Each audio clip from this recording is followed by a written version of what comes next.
There are those who love social media and there are those who hate it. There are also those who, despite kind of hating social media, understand that people are using it, and as a business, they should have a professional and appealing presence on it. I'll let you guess which one I am. Whether you're doing it yourself or managing a team who's doing it for you, the day to day and the constant grind of creating content can be just absolutely excruciating, not to mention expensive. Happily, you don't actually have to use every platform every single day to have that professional and appealing presence.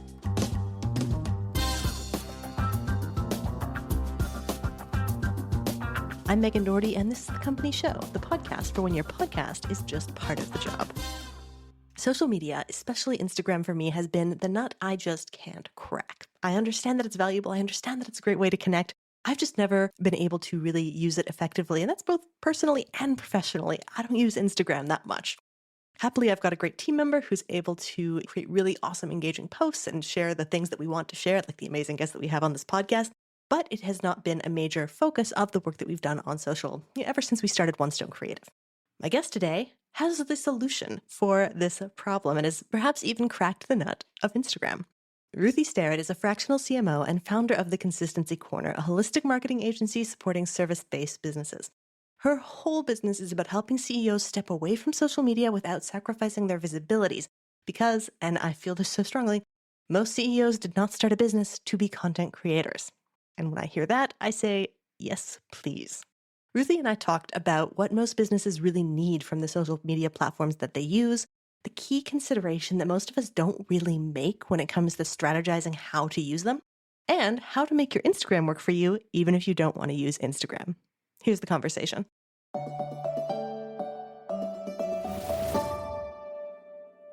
Ruthie, thank you so much for joining me and all of us here on the company show. Yes, thanks for having me, Megan. I'm excited for our conversation today. Well, I want to jump right into what I consider one of the biggest and most important questions that I have to ask you, and it's why is social media so hard? That's a great question. And I'll share a story. When I was working in corporate retail, I was a marketing director for an omni-channel retailer, and I was managing 16, maybe 17 different social media profiles, in addition to doing like 500 other things, as we all wear many hats.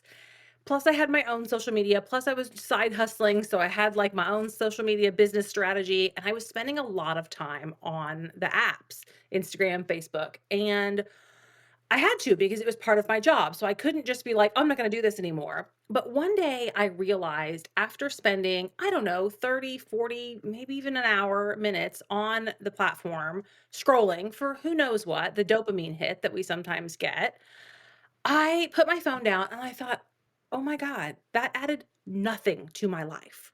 Like, literally, that added nothing to my life, but we find ourselves picking the phone back up and opening the apps because sometimes we see a funny reel. Sometimes we see a meme that makes us laugh and is very relatable and helps us feel seen. Sometimes we get to see something that a friend did that, makes us feel connected. So there's value in it, but because there's value in it, we tend to get, like, addicted. I mean, these apps are addicted. We all know they've done studies, they design them to keep you on them so that they can sell advertisements and make money, like they're a business. And so in that moment, I realized I have to do something different. And I created at that time what I call the Stop the Scroll Challenge, which is a free 5-day challenge that basically allows you to like break the pattern of having to scroll all the time and being on the app and the addictiveness of it. And it involves using timers, setting app limits, and also having marketing strategies for your own business outside of social media. But as we talk about that, I know we're going to get into that today, even if we have marketing strategies outside of social media, people are still on social media. Our potential customers are on social media.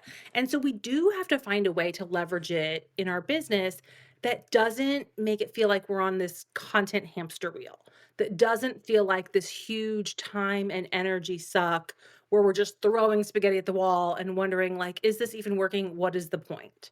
Yeah, ultimately, exactly as you say, everyone who uses social media is a person, and a lot of us are just kind of I call it doom scrolling when I do it personally. But for work, I have this persistent notion that it's just a nut I haven't cracked yet. But there is a way for it to become a powerful either driver of new business or to have a big enough audience that it becomes a resource I can use to promote things or that can help me be more appealing to like different guests or potential clients. What are some ways that you've seen that are kind of effective as a way for like a business owner to view social media? Like what boxes can and should it fit in within a business? Well, the first thing I do with my clients is we take a step back. And before we even talk about social media, we break down the marketing funnel and we say, okay, what tools, what platforms, what strategies are we using to attract, nurture, and convert our audience? And I'm pretty certain that not one piece of content for sure, and not one platform can do all three.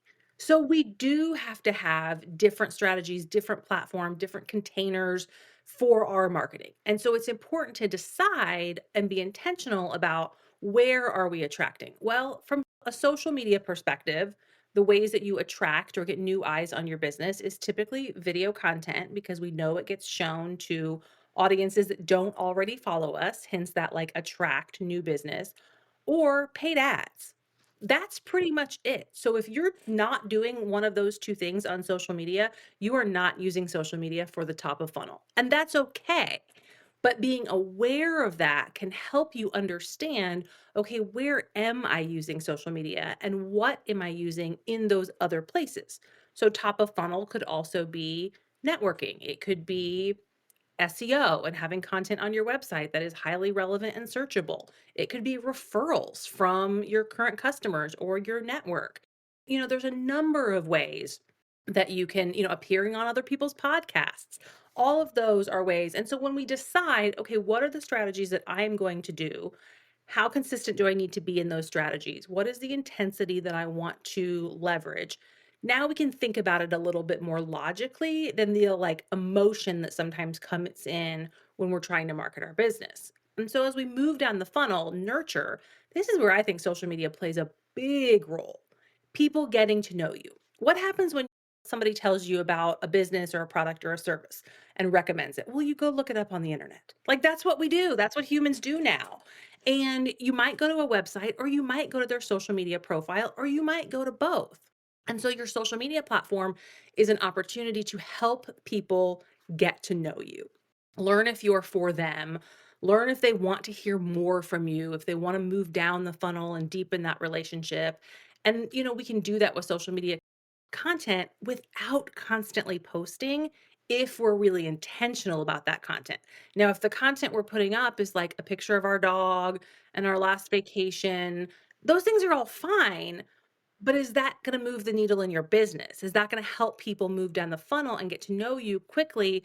Because we also know that people's attention spans are so short.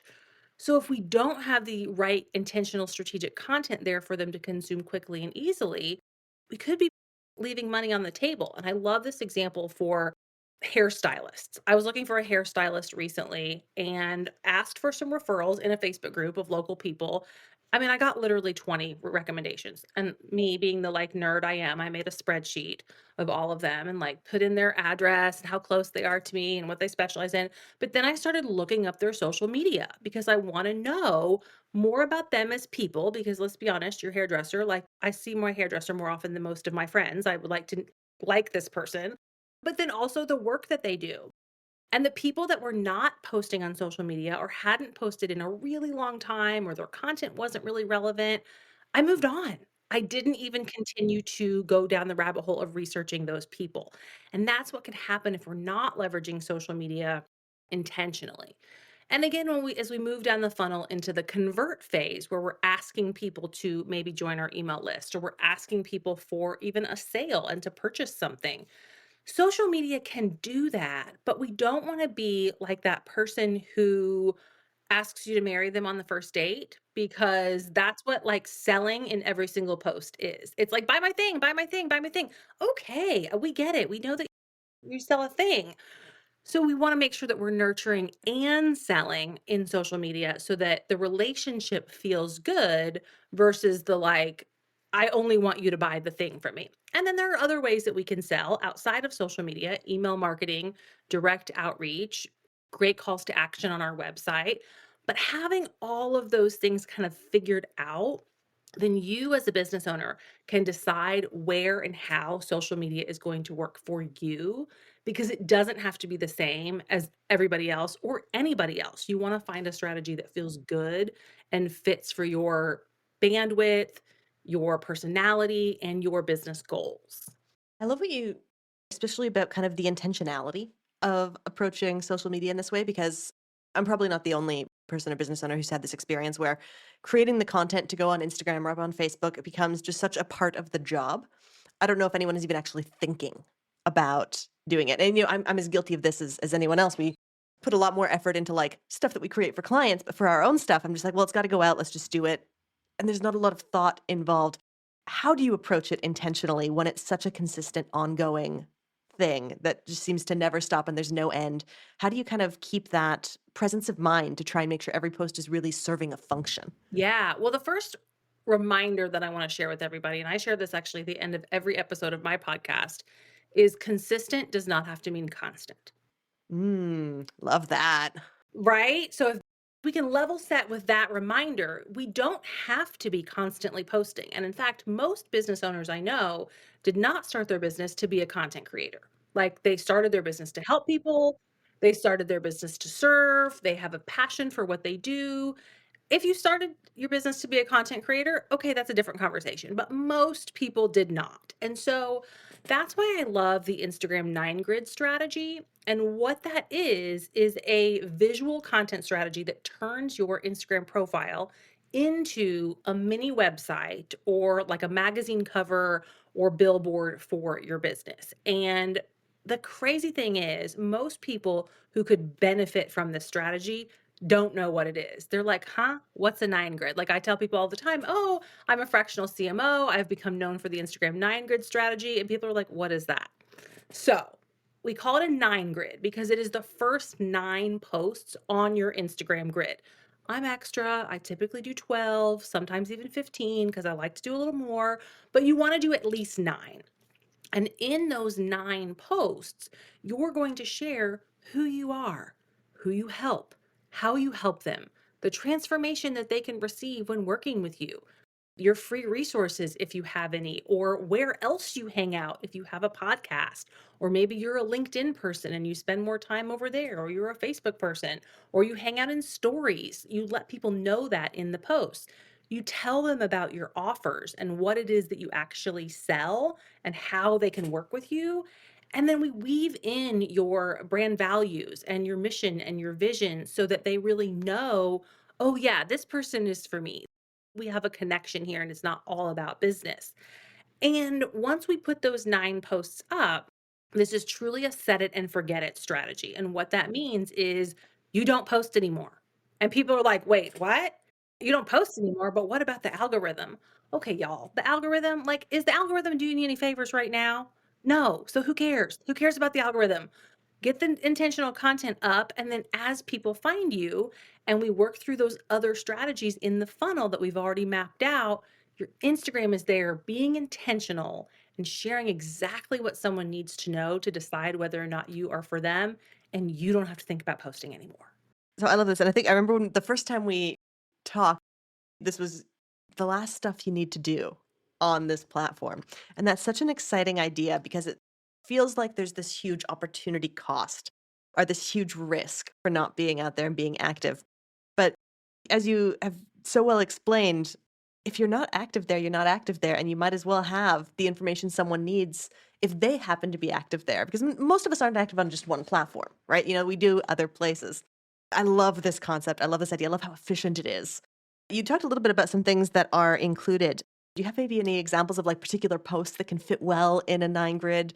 What's some cool stuff that you've seen? Yeah, for sure. The first thing I actually want to share is that as you design a 9 grid, and I do have some tools on my website that helps you with this that gets deeper into it because we definitely can't cover it all in a podcast. But as you design the grid, keep in mind that when you start to post it, okay, the last post, post number 9, bottom right hand corner, is actually what you post first because it loads backwards.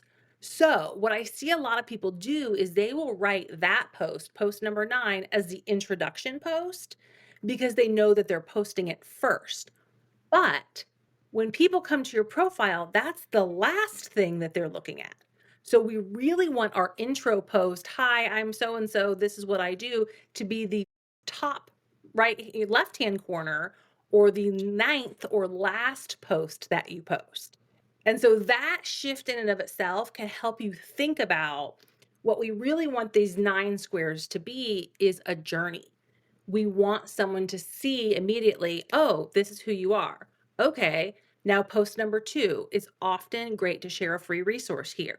This is how I can help you. Here's a free resource. Or maybe if you're a podcast host, this might be listen to such and such podcast because I'm going to be over here. I actually love the nine grid for podcasters because so many podcasters, we will post clips from our podcast, whether it's an audiogram or actually videos from the show in reels. But then somebody lands on your profile and it's just a bunch of photos of talking heads. And like that's not super compelling for somebody who doesn't already know who you are and is checking you out and checking out your podcast. So what you can do is have one of these posts be about your podcast, what it's about, who you talk to, what topics you cover, and then you can have a like get previews of the show over on our Reels tab. And the thing is, you can keep posting reels with a nine grid and then you just remove them from the grid. So they only live on that reels tab.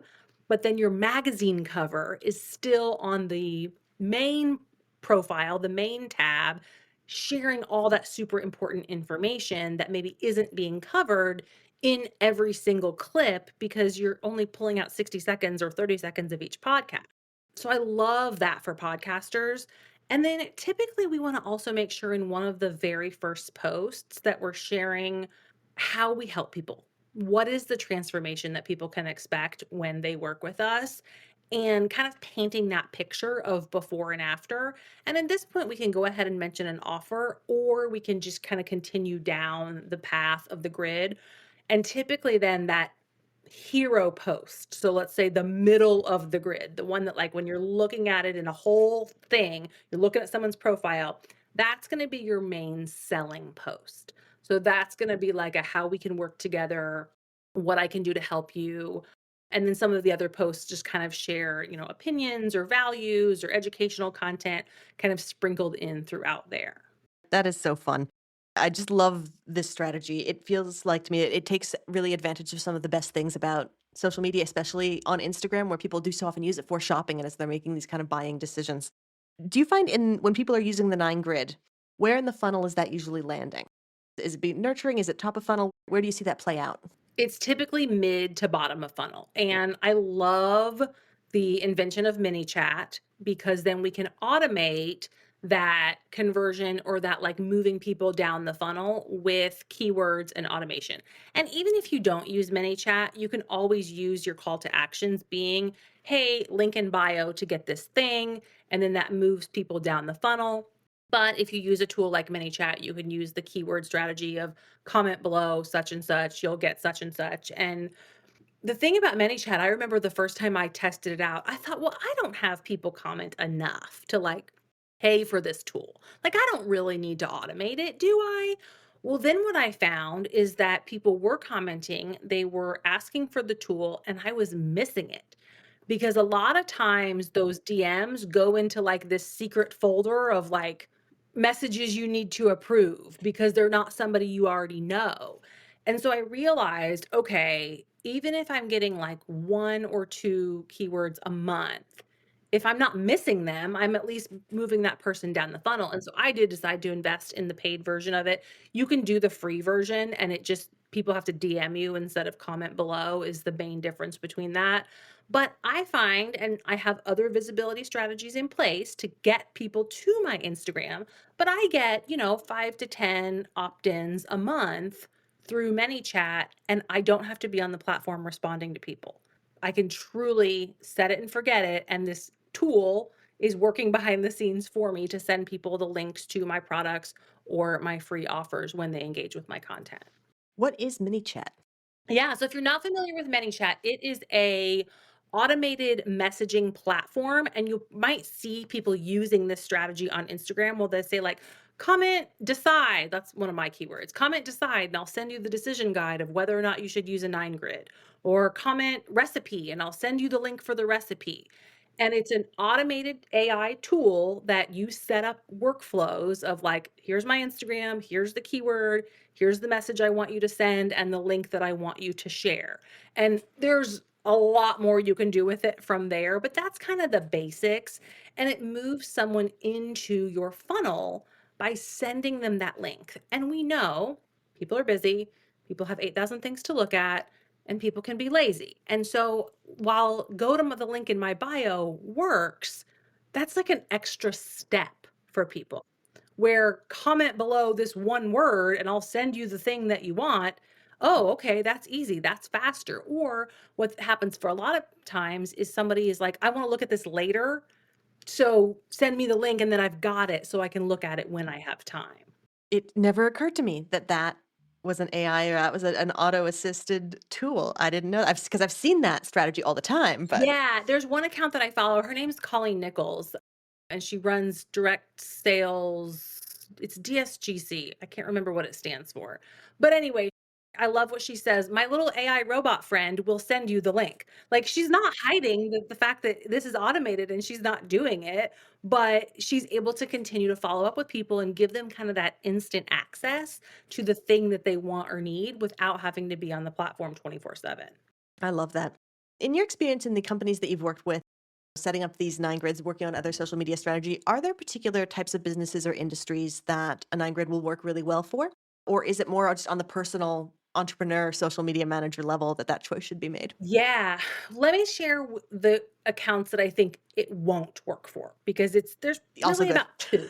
There's 2 that I think it won't work for. Pretty much everybody else, this can work. So number 1 is a product-based business that regularly has new arrivals. So if you are a retail business and you're constantly bringing in new product, you need to be active and posting regularly because we want to show people the freshness and the newness of the products. Now, if you're a product-based business that does like a quarterly or a seasonal collection, we can totally still leverage a 9 grid because we can post it and refresh it every 3, 6 months, whatever. But if you're regularly getting new stuff, you have hundreds of SKUs, we probably don't want to use a 9 grid. The other time is if you have not yet solidified and clarified your messaging. And the reason I say that is because creating content, even if it's bad content, helps you work through those things. So if you haven't decided exactly what your offer suite is, you're testing new offers, you don't know exactly who your ideal client is, you're trying to figure it out, you're not really sure what problem you solve or the language to use to talk about that, I would encourage you to keep creating content because I don't want you to spend 10, 15, 20 hours creating a 9 grid when we're going to have to change it pretty soon after you kind of like get to that next step in the decision making process of clarifying your branding and your messaging. I always tell my clients like bad content, okay content is better than no content because the more you work through it, the better you're going to get. And a lot of times what I find for business owners who want to outsource or thinking about hiring a social media manager or a copywriter, you have to get all that stuff out of your head and on Mhm. paper because they cannot read your mind. And creating content helps get that stuff out of your head and on paper. Now, a professional can absolutely then come in and help you refine it and use best practices and different strategies to make it more appealing, convert at a better, higher rate, clearer, but if you're not clear yet, keep creating so that you can get clear and then you can have somebody help you either keep posting or create that 9 grid. I love it. I absolutely love it. So you fixed Instagram for us. That's solved. Problem eliminated. Fantastic. Check, What about done. the other platforms? Are there equivalents on other platforms, or is this kind of an Instagram specific strategy? It is an Instagram specific strategy, but what I like to do when I create the 9 grids for my clients is you can design the graphic or the visual in a couple of different ways. What you always want to do with a 9 grid is make it cohesive. So you want when someone lands on your profile to truly see and clearly see, oh, all of this stuff is connected. It goes together. And one way of doing that is that sometimes, like a photo or a word or a visual element will carry over from post to post. So they're truly connected and it looks like a puzzle. But I like to make sure that each one of those posts, even if there's a little carryover from one square to the next, that it can stand alone, because then you can repurpose those standalone posts onto Facebook or LinkedIn. And Facebook and LinkedIn don't require the frequency of posting that Instagram does. And quite honestly, both of those, because there is not a visual grid, you could post one post and 4 weeks later post the same post again, and nobody's going to know. So you can repurpose that content onto other social media platforms. I even have clients who use the copy that we write for some of those posts and turn them into emails because they're like, this tells a story or this highlights a, polarizing opinion that I have and is going to start conversation, and I'll just take this whole post and turn it into an email. And so then you're able to use that content smarter so that you get more bang for your buck and you get more out of those words that you've written. Excellent suggestions. And Ruthie, you had me when you talked about your spreadsheet for the different hairstylists and all that information. So I'm completely sold. Anybody listening needs a 9 grid, needs to learn more about fractional CMOs, get some support. Where do they find you? What's the best way to connect? Yeah, you can learn more at theconsistencycorner.com about all the services we offer, including the tools and resources we have to support you with 9 grids. We've got templates, we've got planning guides, and then we also have the done for you offer.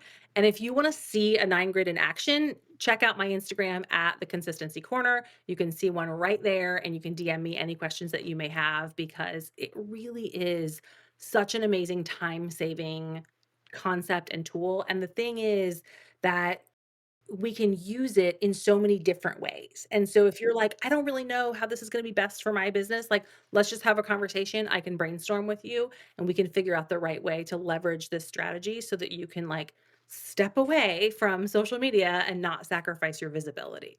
Thank you for solving Instagram, and thank you for joining me today. Yes, thanks for having me. This was great. I got so much out of that conversation, and if you're not wild about spending a lot of time or investing a lot of your resources in Instagram, then Ruthie's 9 grid strategy is something to seriously consider. Check it out. The links are in the show notes, and if you do end up using a 9 gram, I would love to see it. You can let me know by any contact form on onestonecreative.net, or if you do want to reach out on Instagram, we're at OSC Podcasting. Next week, I have a call with Nikki Roush, the sales maven, for you, and she is so unbelievably generous with her time and knowledge and the many different ways that she has integrated a podcast into her business. She guests, has different formats for different purposes, and even uses her show as a perk for members of her community. I learned so much talking to her, got so many great ideas, and really love the way she has so carefully designed a show and different episode formats to be doing different things within her business. Here's just one of the multiple ways that Nikki is leveraging the show.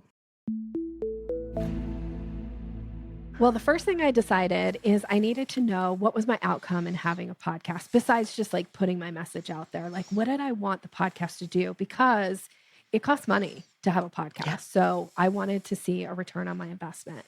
So I specifically decided that I was going to use my podcast to drive people to my group coaching program, which is the Sales Maven Society. So everything in the initial part of the podcast when I launched, the goal was that it would give people a taste of what it was like to coach with me, and kind of my messaging to see if my message resonated with them. And then the next logical step would be to come join the society. So make sure you're subscribed to the company show so you don't miss the full episode next week. Now, before I close off for this episode, I do want to remind you that applications for speakers for the Podcasting for Business conference this year are currently open. If you've got a skill, strategy, or technique that can help business owners with their podcasts, I want to hear about it. Go to pfbcon.com/apply to get all the details. That's pfbcon.com/apply. Applications are going to be open until July 29th.